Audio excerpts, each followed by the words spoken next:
execution is key for the company in the next 6 to 9 months.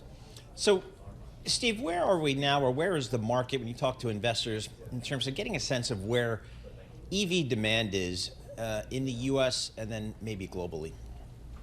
Well, EV demand is waning. I think the interest rate is not helping. It's they're looking to, as you know, the Fed's probably not going to cut rates anytime soon in the next couple of months, next quarter or so.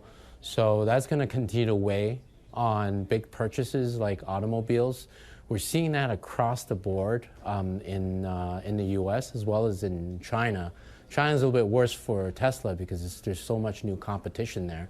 But sales is slowing for GM. Sales is slowing for Ford. Ford just had to cut production of their Lightning, recently announced about a couple of weeks ago. So I think this year will be tough for the industry. We probably won't see any improvement until, as far as I'm concerned, 2026. Oh, wow. Okay. Well, that pushes it way out. Here was interesting headline, too, Paul, to your point, is that Reuters is reporting that BP is cutting over 100 jobs in its electric vehicle charging unit. And we all talk about how we really need chargers to deal with the range anxiety. And now you have a big player here shedding some jobs in its EV charging unit. Steve, why 2026? Why is it going to take that long? Yeah, I think what the market, the EV market is facing today is that we had early adopters, especially on the high end. They're pretty much tapped out. They can buy only so many. The market is relatively smaller than the mass market. I'm looking at 2026 because if you look at the Inflation Reduction Act, it's bringing in onshoring a lot of the EV battery production in the U.S. Hopefully it will cut costs. And at the same time, in 2026, we're looking at more affordable EVs coming into the market. That's going to expand the addressable market for EVs. And that's why we're thinking, 2026 will probably be a better time for the EV market than it is today. So, how about profitability in that scenario, Steve? It's tough to make an argument that these EVs can be profitably manufactured at a higher price point. How are they going to adjust their cost structure to be profitable at maybe a lower price point? I don't know, $30,000 or something like that. That's a good question. I think if you look at the EV startups in the U.S., the only one that's really still profitable is Tesla. You saw Fisker being delisted. There's risk of them filing bankruptcy. Both Lucid and Rivian will need billions of dollars just to get them through the next couple of years. We're not sure if they're going to get that money given the slowdown in the EV market.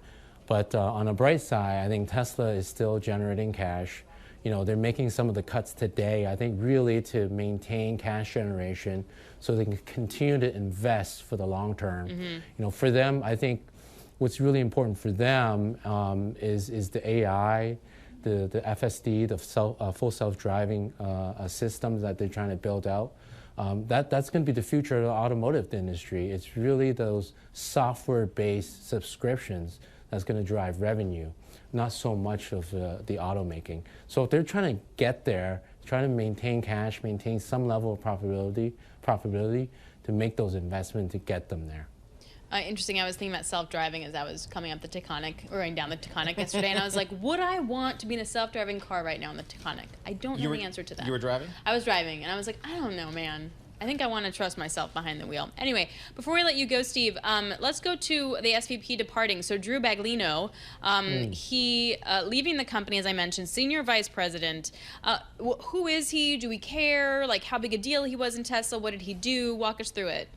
Yeah, we do care. He's I think he's also the face of Tesla. Looks like to be the right-hand person for Elon Musk. So it's a big loss for the company, no doubt about it.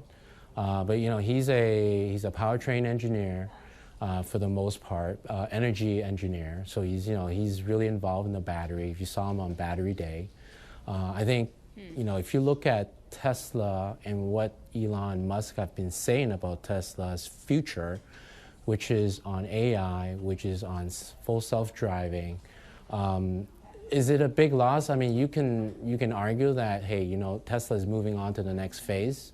It's not about building the motors, not about building the batteries. They've gone through that process over the past 15, 18 years. You know, I think, you know, looking forward, they probably need more people around, you know, AI, you know, development algorithms for the future of the car.